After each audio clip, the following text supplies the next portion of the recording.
Happy Wednesday, everyone. I am stoked because tomorrow I leave for Vegas and we're going to be at the number one land investing mastermind.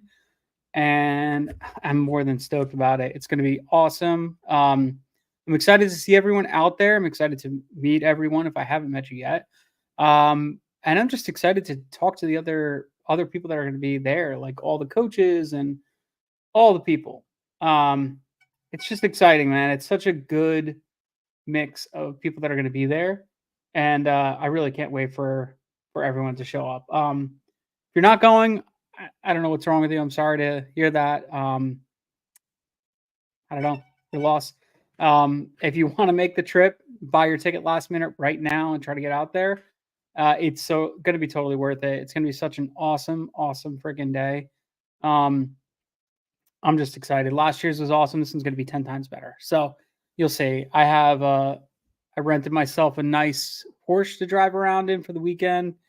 Some other guys have some McLarens and other cars that we're going to go on some cruises. So if you do end up coming out, let us know. We could add you in. You can come do some cruising with us. We got some McLarens, some Corvettes, all different kinds of things coming out. Um, I have a Porsche GT, so I'm pretty stoked about GTS. So I'm pretty stoked about that. Um, yeah, so today I'm going to talk a little bit about future of land investing, where we're at, what we think is going to happen in the next few, months, years, and all that stuff. And I'm also going to pick some markets, just to pick some regular land flips. So while I'm kind of like talking about the future, I'm going to be using land insights to pull some markets, kind of go over all that kind of stuff. So, um, hop in, join us, and if you're not coming to the mastermind, I have a pretty awesome giveaway that I'm going to be doing there. I have been curating these like graphics and stuff like that, and I think I've showed few people them, but I have all of them. I'm going to be giving away to everybody that comes to the mastermind, and I'm going to talk to Sumner. We might put it out there for the regular community, but I'm not sure yet. But for now, it's just going to be for the mastermind community alone.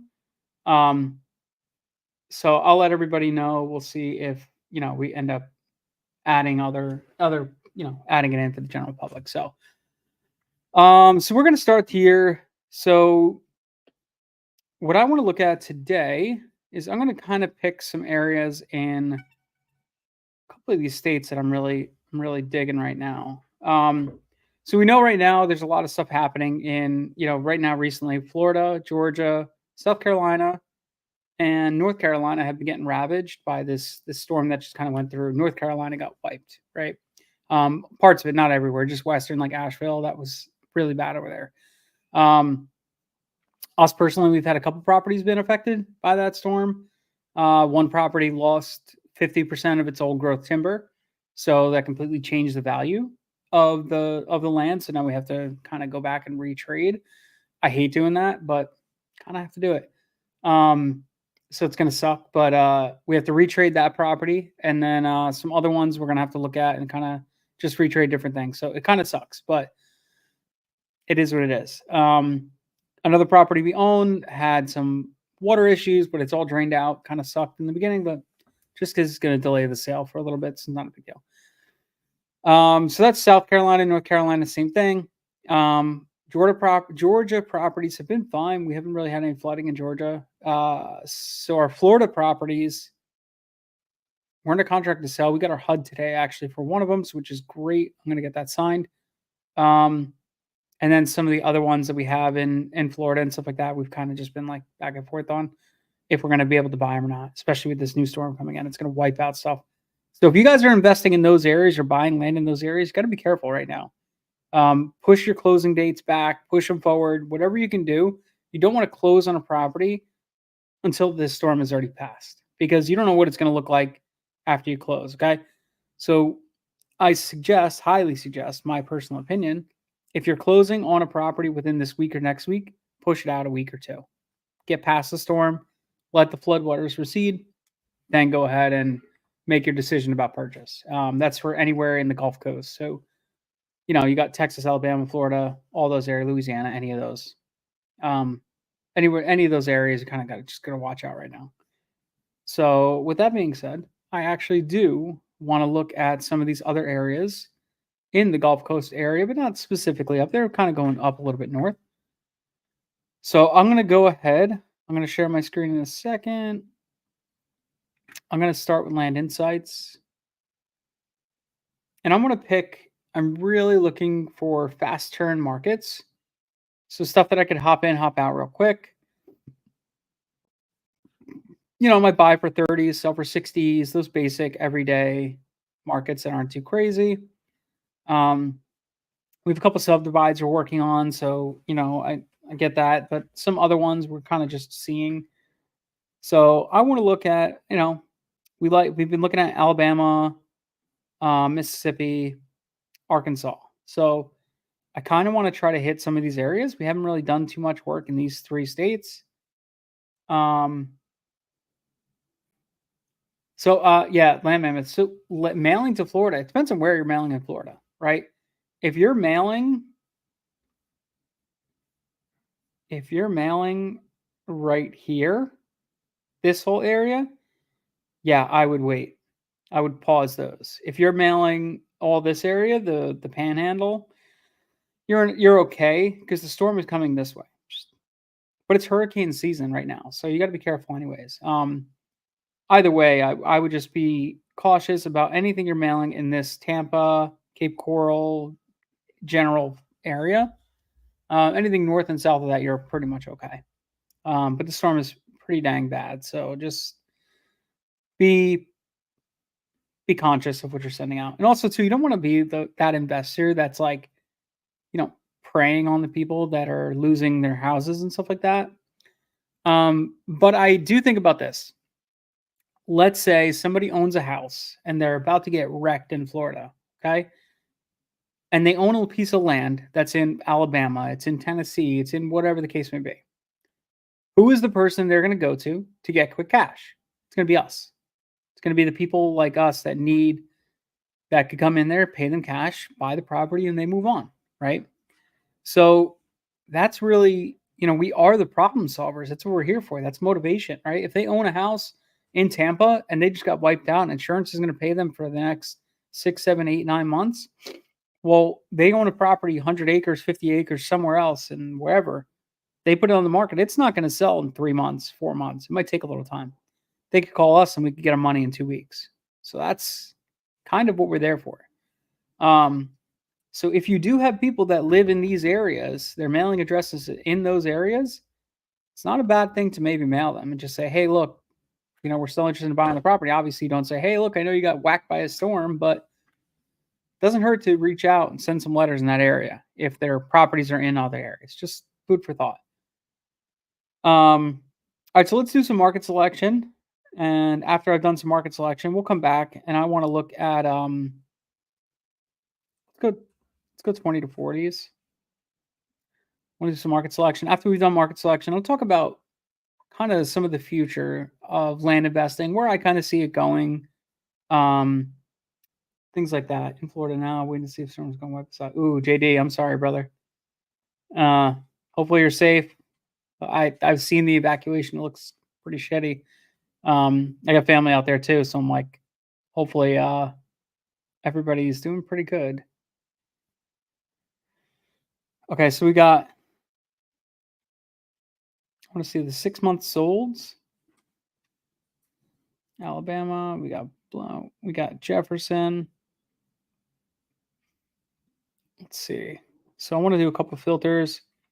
I'm going to say active. I want to say greater than or equal to 5. Apply. And then I want to see sold in the last 6 months. Greater than or equal to 5. Apply. Okay. Hunker down and praying. That's all you could do, right? Sucks. Okay, so let's go here. I want to look at the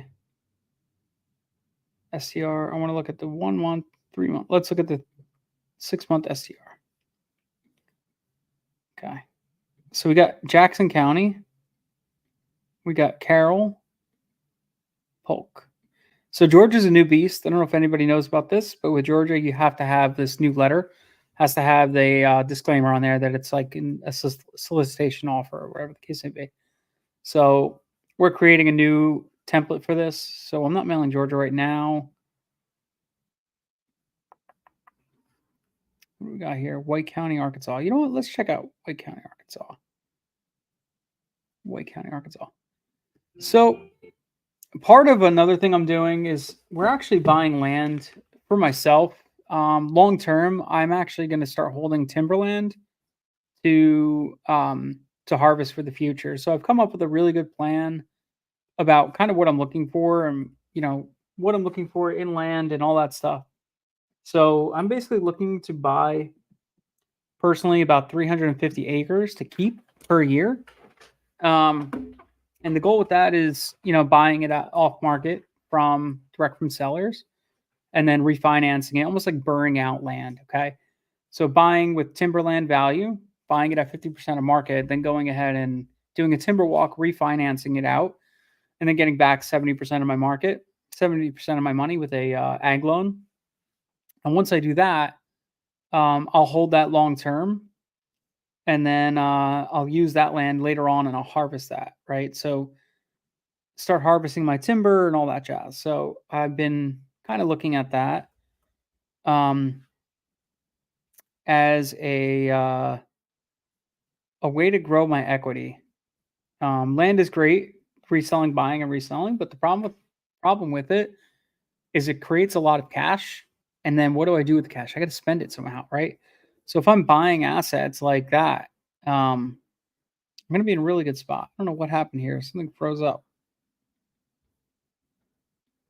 My computer is freezing. So what's happening?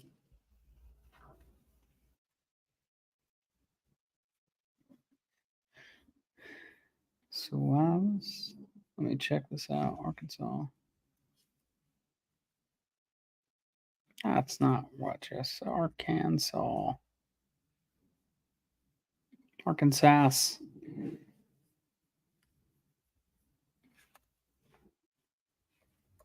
County is.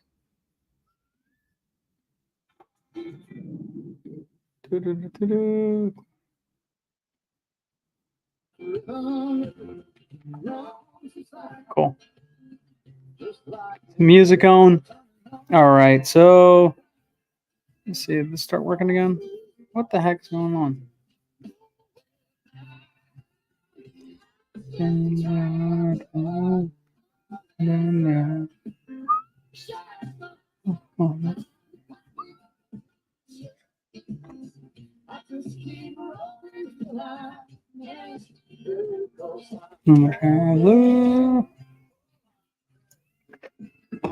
Anywho, let's try this again.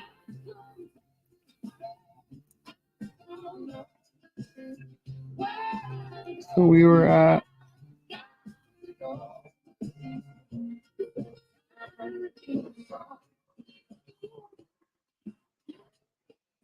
Carroll County and Madison County. Let's go Carroll County.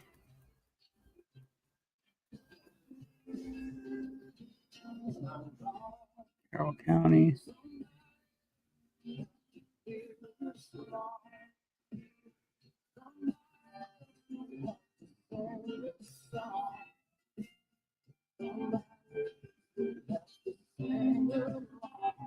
Carroll County AR. CARROL. What is that? CARROLL.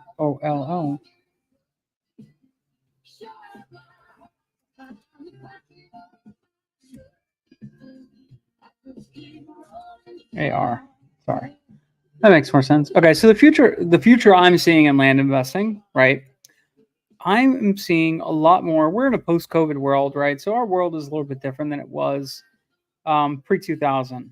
And a lot of people have realized that they don't need to live in the big cities, right? And we all know this. This is something that's been happening for a while. Realize I don't need to be in the big city. I don't need to be this close to everything. I can drive 20 minutes to get my groceries and all that jazz, right? So what I'm seeing a lot of is a lot more people are interested in this rural rec, right? But a lot of people don't want to go through the hassle of like developing it and this and that. Um, so one thing I kind of could see happening, and one thing I am seeing a lot of, is if you talk to builders and you kind of talk to them and find out what's going on. A lot of builders will tell you that people are coming to them with 220 whatever acres and saying, "Hey, I want to build a house on here." Okay, great. So it's kind of like a little bit out of their normal ways, but what I see a lot happening is that, right? So builders are now having to expand out of just subdivisions and going into these, backwoods kind of markets, right? It's not the end of the world, but for them, they have to do that. So what I'm seeing a lot of is that. Now, how do we benefit from that? How do we increase our ROI on deals? Well, part of it is partnering up with these builders, right? Talking to these builders and figuring out what's going on and where they're building and all that stuff. You've seen new builds come up. That's a good indication, right? So what I would do, damn, look at this. Sold for 19K, listed for 288. Damn. This must have been same road name, different parcel. Um, Beautiful parcel. How fast does this sell? Listed. I was off market. Okay. Um, so working with builders and talking to them and building stuff out now is going to definitely be beneficial. One possibility, and the one thing you could do is if you work with builders, you have them prep out a design in a way, right? Hey, this is the type of house we could build for you, right? Like they almost spec it out. Um, so one exit strategy, and this is not going to be for every parcel, but this could be for a lot, is getting a property, having a builder walk it, look at it, come up with a plan of what they could build, getting certain things approved through the county, and then listing it as a ready to build house. Okay. Um, there's builders out there that are dying for land because there's a backlog of people that are looking for housing and they can't get it.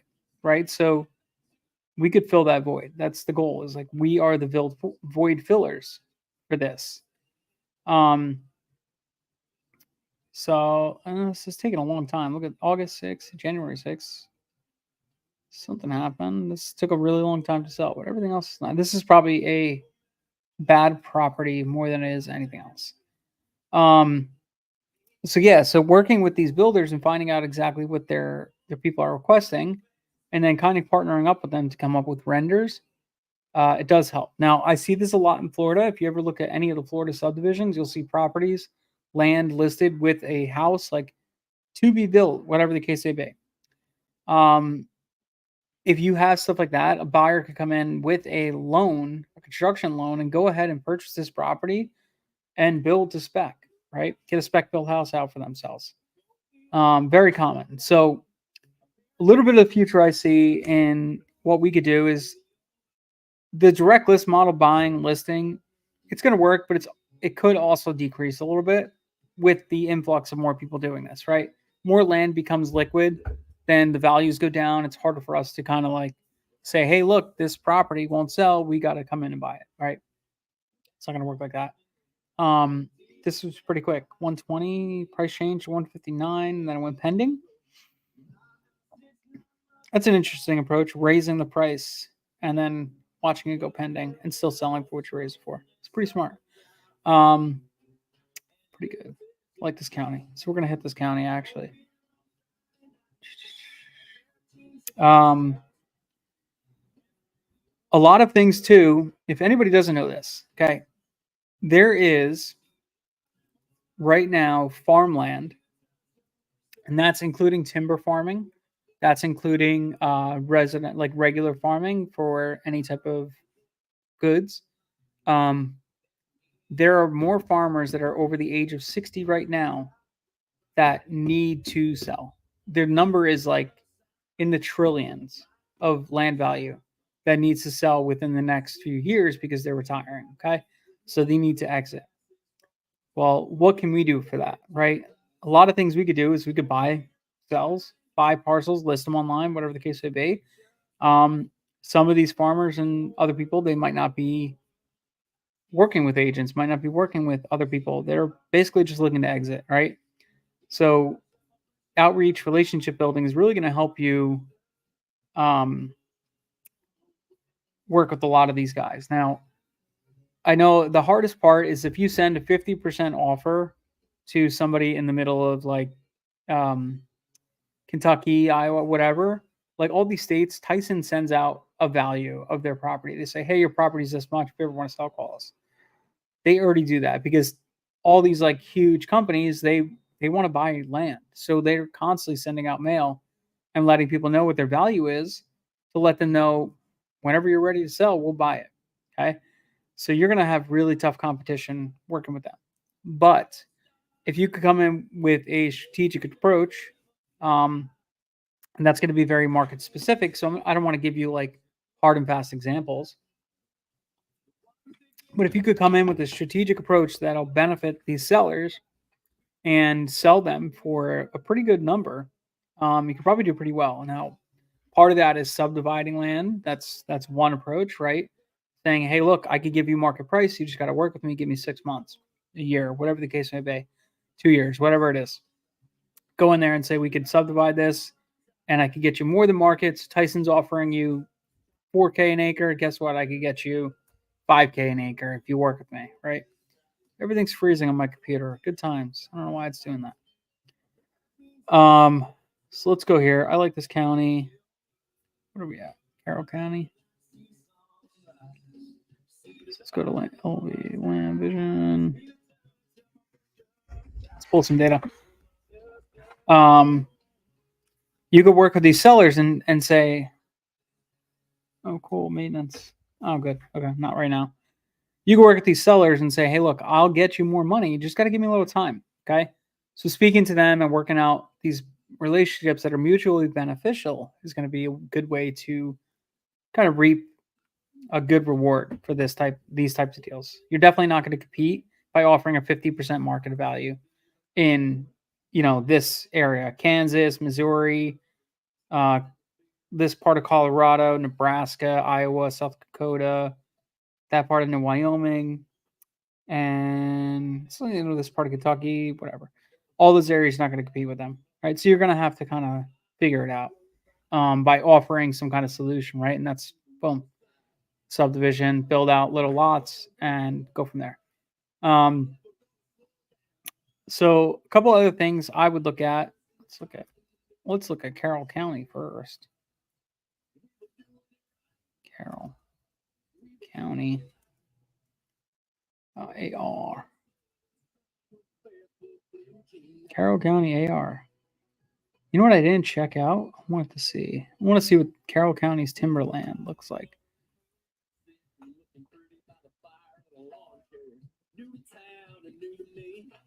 Let's see what some of the larger parcels are selling for. So I want to see sold land. Let's look back 2 years. I'll look for larger parcels. I'm going to look back 2 years. I'm going to say over 100 acres. Well, no.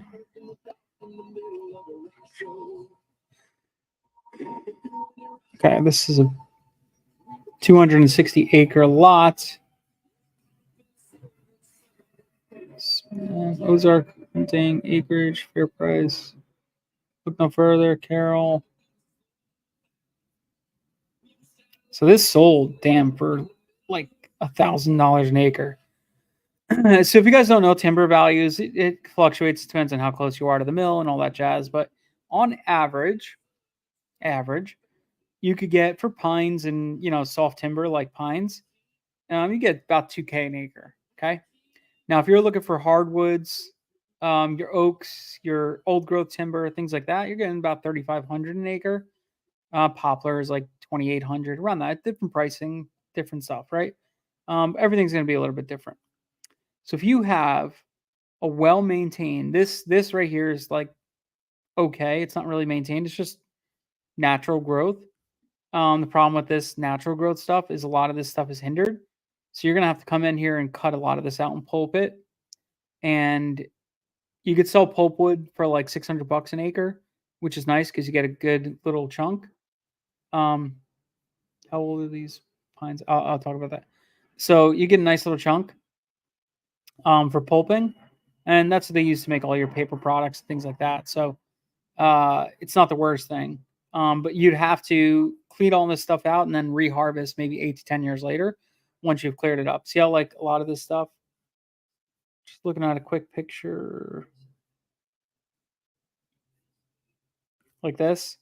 See how so many little saplings and other trees are around these big oaks, oaks and maples? You got to clear these out because they're stealing nutrients from these big guys. Okay. So what you're going to have to do is come in here, clack all these out, boom, get rid of everything here, and then you could sell that as pulpwood. They'll grind that up into paper, sawdust, boom, sell it out, and that's it. Um, and then give this tree, if it's depends. This looks like a maple. Um, yeah, this looks like a maple. I can't really see the picture, just judging by the that. So, I've seen the movie. Yeah, of course I've seen the movie Fern Gully. Love that movie when I was a kid. um, so what a random question. I love it. So yeah, so you'd have to clear all these out, and then that allows for all this timber to grow through, right? So this will grow bigger once you clear these out. The growth rings will expand larger than normal because they have more nutrients and stuff like that. And depending on how wet your year is, it'll kind of grow faster, right? So that's this is like unmanaged land. Now another part of this is see how there's so many leaves on the ground. You know, a lot of this unmanaged land has um all these leaves and stuff like that. Now, what used to happen 100 plus years ago, fires would come in and roll through this land and burn all these little saplings out, right? These bigger trees, as long as there was not a lot of chaff on the ground, um, fire would roll through. These bigger trees can handle it because their canopy is way up high, so it's not going to burn the canopy. It would just kind of like hit the bottoms. The bottoms are pretty insulated, so it doesn't really affect anything. So they would come in and would come in and burn all this stuff out and burn all these like pulpwoods and out and all that shit, whatever. And would allow this tree to grow bigger, right? We don't do that anymore. We don't let any fires burn through, which is part of why we have big forest fires. There's a lot more to it than that, but part of why we have big forest fires is that. Um, but yeah, so like you'd have to come in here and manage this land to turn this around. But if you come in, you manage this, you get recoup on your investment. Let's say this property, for instance, you bought for 370, right? And you got 260 acres. I'm sorry, I'm going on a tangent right here because I'm like really into this stuff right now. And I hope this is something that's, not really talked about and you guys are learning from. So this property right here, let's say you have 260 acres and you get $500 an acre for pulpwood, probably between 5 and 600. So if you bought it for 370, you could go ahead and pulp out and make 130K off your purchase right away. Now, what that does is that allows us old growth oaks and stuff like that in about 8 to 10 years grow bigger, and then you could take 260 acres and you're going to go ahead and sell that for about 3,500 an acre. Okay, you can make 910K. Okay, now the smart way to do this is not to cut the whole parcel off one shot. You would do sections, right? 100 acres per year, whatever the case, 50 acres per year, whatever the case maybe is, whatever amount of money you need for the year. And then you're going to replant. Your replanting is about $400 to $600 per acre, depending on if you're doing softwoods, hardwoods. It depends. And it also depends. There's a lot to it. Site index. What's the site index for the area? How long does it take for a tree to grow with X amount? So there's a lot of stuff involved. But somebody asked how old are these pines that are growing? 2K. They're 2K per acre. So there's new pine trees that grow. Takes about 35 years to get to full height. With about a 15 year, at about 15 to 20 years is when you could do a pulp out, right? And you get rid of you do a thinning. When you do your thinning, that's when you're going to get a pulp out and you get some money, quick cash, right? And then at 35 years, you could sell. So if you stage everything, right? If I'm buying 350 acres per year and I'm harvesting on average, I want to harvest like 100 to 150 acres per year. I should net after all costs around about $300,000 net per year annually, perpetually for the rest of my life. If I'm buying 350 acres a year for the next 15 years, right? And timber prices increase as they go too. So that's another thing to grow on too. About 3 to 4% annually, timber prices go up and everything like that. So here it comes back to this. This is kind of what I'm talking about, is the future of land, right? What are people doing? Like, I am starting to put more of my money into hard assets that are like this, right? Because we're always going to have a need for wood, for timber, for building, for everything, right?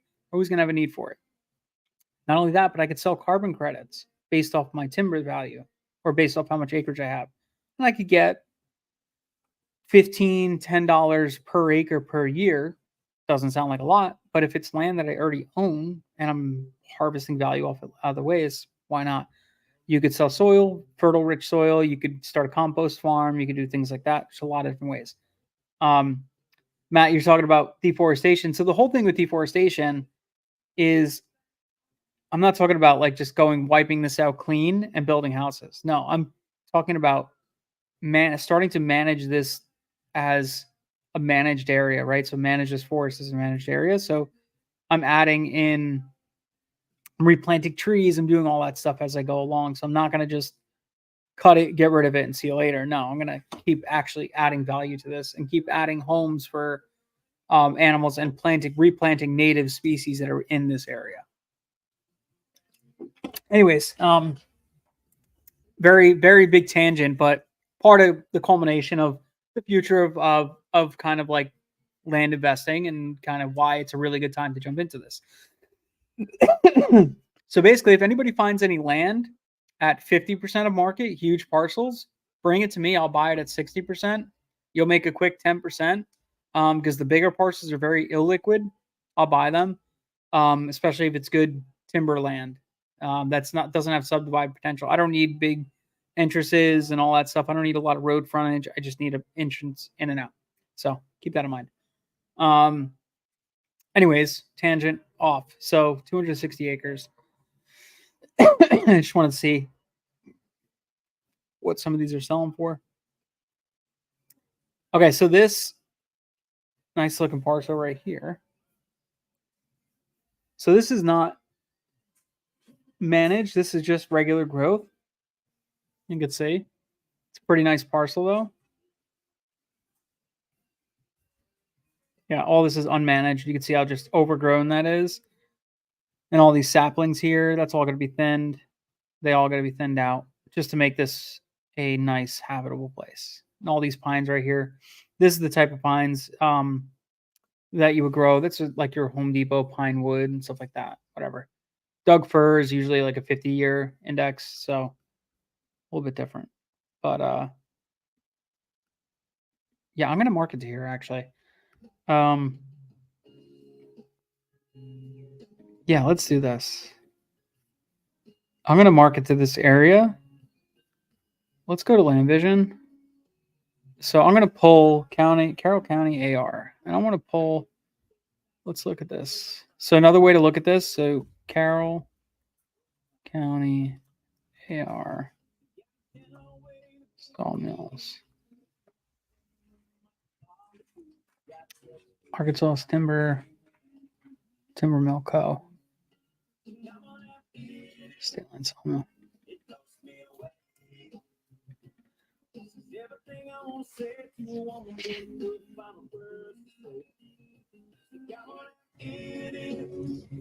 I don't know what to do. Every time I try to tell her happy, it comes out I love you. Off topic subdivision, we live in the heart of Durham, North Carolina. It's an old news. Yeah, bring it to me. Let's chat. Take a look at it. See if it's something good. So this is the company. So this is the kind of company you could reach out to. If you're interested in buying timberland, you would reach out to a company like this and find out like, hey, are you doing whatever, asking more about questions about the area and this and that. They'll kind of give you timber prices and all that jazz. Um, Anywho, I digress. Let's look at 40 acres and above. And let's go location. You know, I don't care, actually. I'm going to just go in this general vicinity. I'm going to apply filter. Groovy. Yep. Email's fine. Yeah. You could do that. Or, yeah, that's fine. Email me. Email me info at Cash for Land USA. I'll drop it here. Cash for Land USA.com. Info Cash for Land USA. Okay, that's a lot.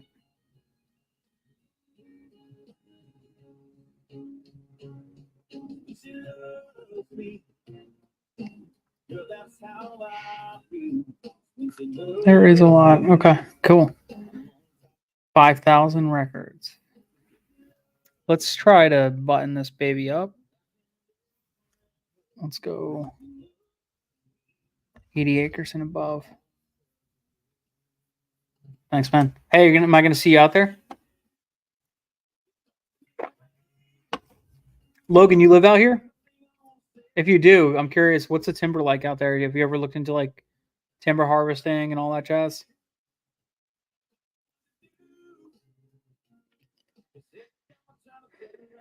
Okay, so there is still, it's still loading. Hang on.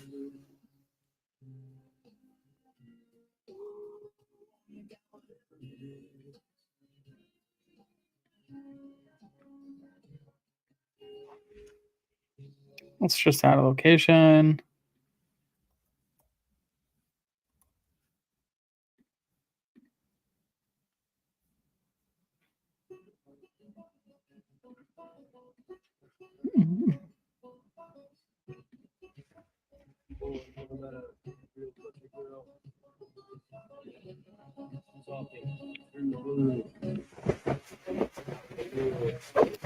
All right, cool. So there's not as many as before, which is still fine. Still a lot. Let's add these to our list. I want to pull some data here, and I'm going to try to just see what the pricing goes for. We'll scrub this out and all that. So if you guys don't know, I mean, I've been in real estate for about 15 years. I've been doing housing for a while, done a lot of flips and all that stuff, and had rentals and everything like that. And I'm looking for other ways to kind of. It depends on the easement, Keith. Yeah, it depends on the easement. If it has an easement, that's okay. I just need to be able to access the property enough for timber trucks to get through. So yeah, it would be something I'd be interested in. But I'd need to be able to verify that I could get timber trucks through there. And it has to be a lifetime easement too, like a I need to make sure that easement doesn't expire ever.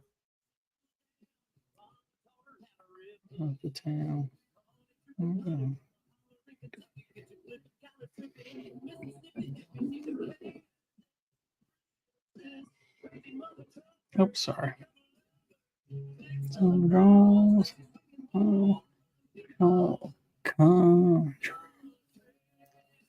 Man, my computer is a mess today. I don't know what's happening with it.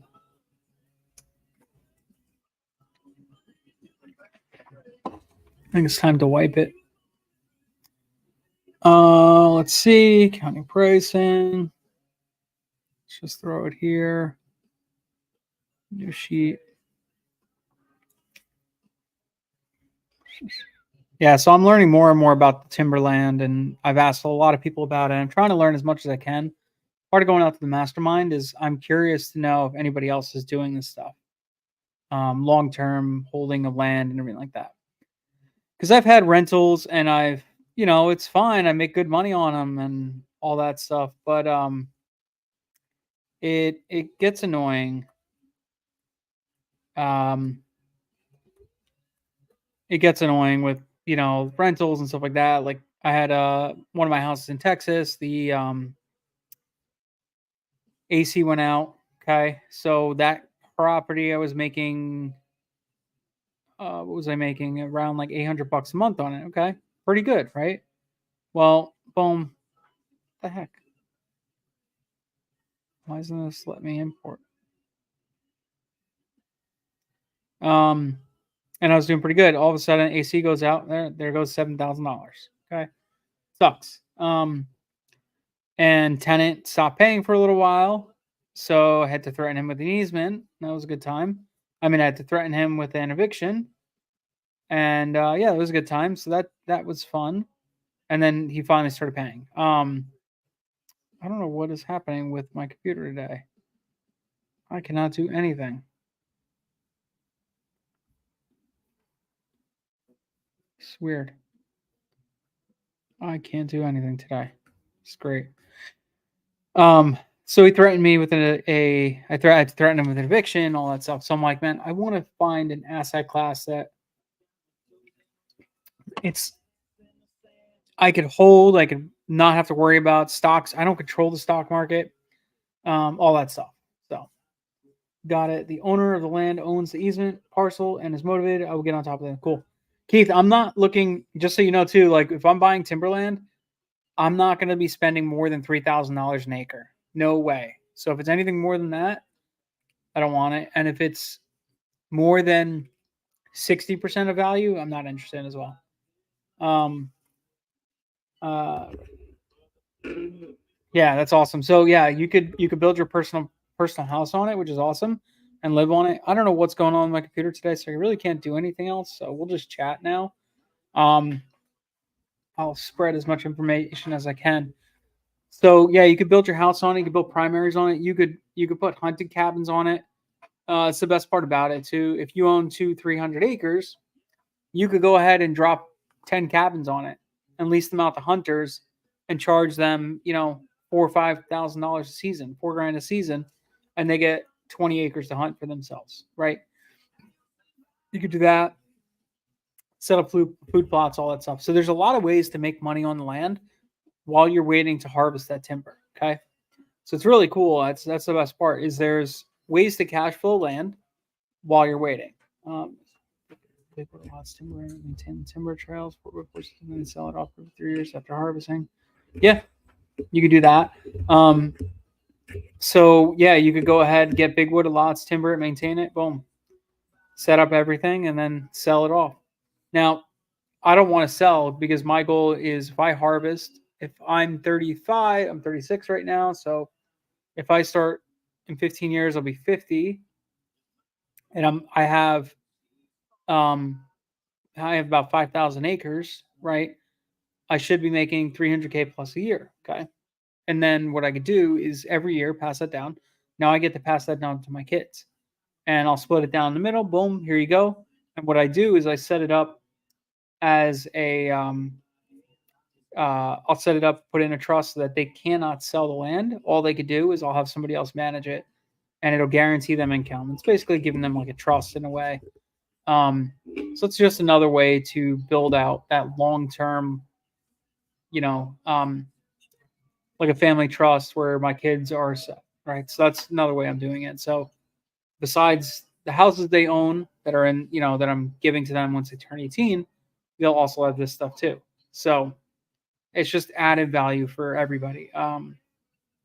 So I'm heavy into that. Like that's one of the things I'm looking at. And if you guys don't know, I'm a entrepreneur. I'm addicted to business. So I am starting another business now, and which is fun. I'll be actually posting it on my YouTube as I go.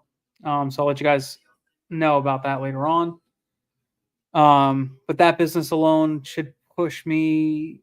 I should get about 40 to 50K a month net on that business, and that allows me to buy more timberland. That's another 600K a year that I could go ahead and buy timberland with, and continue to expand. So, yeah, it's good being addicted to business. So, but yeah, if you guys know anybody that does this stuff, connect to me with them. I want to learn as much as I can, and whatever knowledge I learn, I'll pass on to everybody else. So please feel free to give them my email, tell them to reach out to me. I'd love to know more about any timberland. Like Kevin if you can, those whitetail guys, dude, connect them with me. I want to talk to them.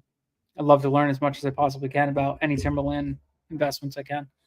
So, as far as more of the future, what I could see and why I think now is like an ideal time is there are so many people that are looking to hold hard assets, just like I am, right?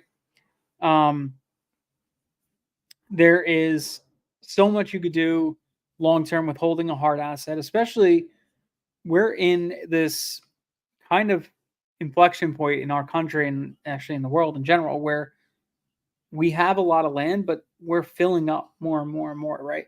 So by holding land long term, people are like, look, I could buy this, pass it down to my kids like I want to do, and land bank on it and make more money. Now it's an asset they could make money off of. They could sell portions off, they could lease out portions, whatever the case may be.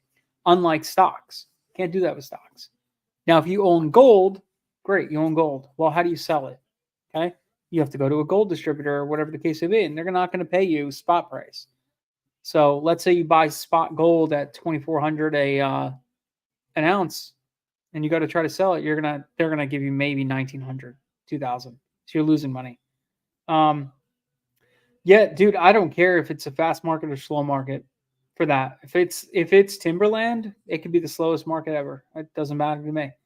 As long as it's big and it's got a lot of timber on it, I'm down. Um, absolutely, but it's got to be, especially if I have somebody in between me, I got to buy it at 50%, or you'd have to have it under contract at 50% to sell it to me at 60%, so that I could go and refinance it at 70% and be able to pay my lender 10%. So you gotta give me room there. That's the only way it'll work out. And then I won't make any money on that for probably 10 years, but I don't care. Um, I'll figure that out. So yeah, if you bring me stuff, I'll definitely look at it. It's got to be above. So that's another thing too. It's got to be above 80 acres for me to even think about looking at it. Less than 80 acres, I don't even want to look at it because most timber farms and most forestry guys won't come out if it's less than 40 acres. So I want to be able to have 2 or 3 harvests. So under 80 acres, I'd only have 2 harvests, and they'd be hard pressed to come out to me. It's not enough, right? Ideally, is that over 100 acres, you have 2 50-acre harvests. Over 200 acres, you could have 200-acre harvests or 4 50-acre harvests. And yeah, there's a lot of different plays, but yeah, so a lot of people want to hold hard assets. So by making land liquid and allowing people to see more of this stuff that's coming up, then you know what? It's going to give a lot of people a way to pull money out of their stocks that maybe may not even know stuff is performing now. But if you look at Berkshire Hathaway, they're sitting on a lot of cash right now. It's probably the most cash it's ever sat on. It's like 2.69 billion. And there's a reason for that. There's also a reason for billionaires to be investing in land, right? Look at Bill Gates. Bill Gates invests in land. Why? Not because he wants to control the fucking the farms and whatever. No, it's because it's one of the safest asset classes to preserve your capital in. So when you're a billionaire, multimillionaire, whatever the case may be, you're going to start putting your money into an asset class that's stable. Farmland has gained an average of like 12.4% annualized return, which is 2.5% higher than the annualized return in the S&P 500 for the last 100 years. So farmland has done better. And also, too, you have a lot of times farmland outside of major cities. You could have big points when you go to sell it for development, whatever the case may be. There's multi-uses for it instead of just waiting for a stock to go up. So that's another big thing. So if you're starting to provide larger or more acreage into the market, that's going to cause a lot more people to start buying. So I think hard assets like this is going to be awesome. Yeah, cedar is a good wood. So cedar, you're going to get about what are we getting for cedar? I think it's like 3,200 an acre, something like that. The thing that's expensive with timber farming is the timber walk. You need to have somebody come out there and walk the timber, and the timber walk, depending on how many spots they site, man, that could be anywhere from like $100. So if they're doing like 10 spots per acre, you're talking about $1,000 per acre to do a timber walk. which is expensive as hell.